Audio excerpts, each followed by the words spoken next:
మంచిర్యాల జిల్లా బెల్లంపల్లి పట్టణంలో ఈ రోజు ముక్కోటి ఏకాదశి పర్వదినాన్ని పురస్కరించుకుని భక్తులు వేకువజాము నుండి ఆలయాలకు చేరుకున్నారు. వారి మొక్కులు భక్తి శ్రద్ధలతో సమర్పించుకున్నారు. ఈ సందర్భంగా ముక్కోటి ఏకాదశి విశిష్టతను వివరించారు.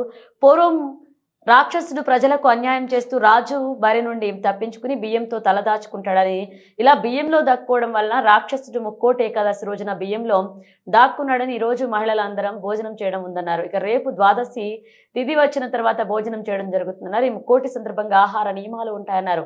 ఈ రోజు ఆ రాక్షసుడు తూర్పు వైపుగా తలపెట్టుకునడం వల్ల వైష్ణవ సాంప్రదాయ ప్రకారం దేవుళ్లను ఉత్తర ద్వార దర్శనం చేసుకోవడం జరుగుతుందని తెలియజేశారు.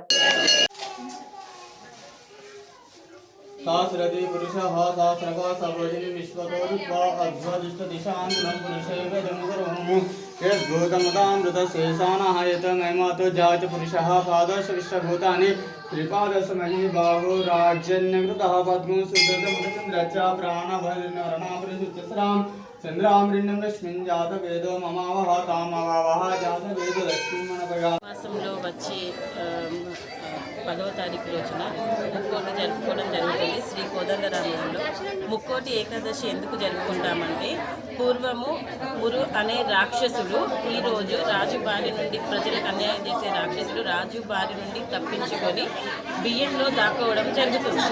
ఈ బియ్యంలో దాక్కోవడం వల్ల ఈరోజు ఆ రాక్షసుడు ముక్కోటి ఏకాదశి జరుపుకుంటాం.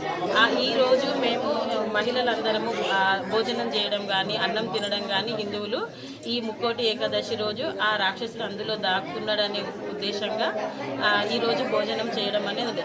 ఎవరమైనా హిందువులము రేపు ఈరోజు ఏకాదశి కదా, రేపు ద్వాదశి తిథి వచ్చిన తర్వాత మహిళలము భోజనం చేయడం జరుగుతుంది. ఈ ముక్కోటి సందర్భంగా ఈరోజు ఆహార నియమాలు ఉంటాయి. మాకు భక్తి శ్రద్ధలతో జరుపుకుంటాము.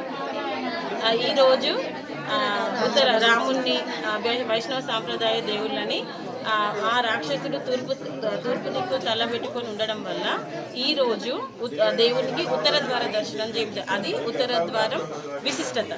ఏ విష్ణుమూర్తినైనా, వైష్ణవ సాంప్రదాయ ఏ దేవుడు, వెంకటేశ్వర స్వామినైనా, రామయ్యనైనా, ఎవరినైనా కూడా ఈరోజు ఉత్తర ద్వార దర్శనం చేసింది.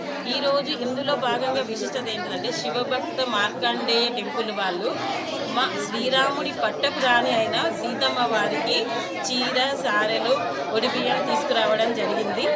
వారికి మా కోదండ రామాలయం మహిళా కమిటీ తరఫున కృతజ్ఞతలు తెలియజేస్తున్నాం. జై శ్రీరామ్.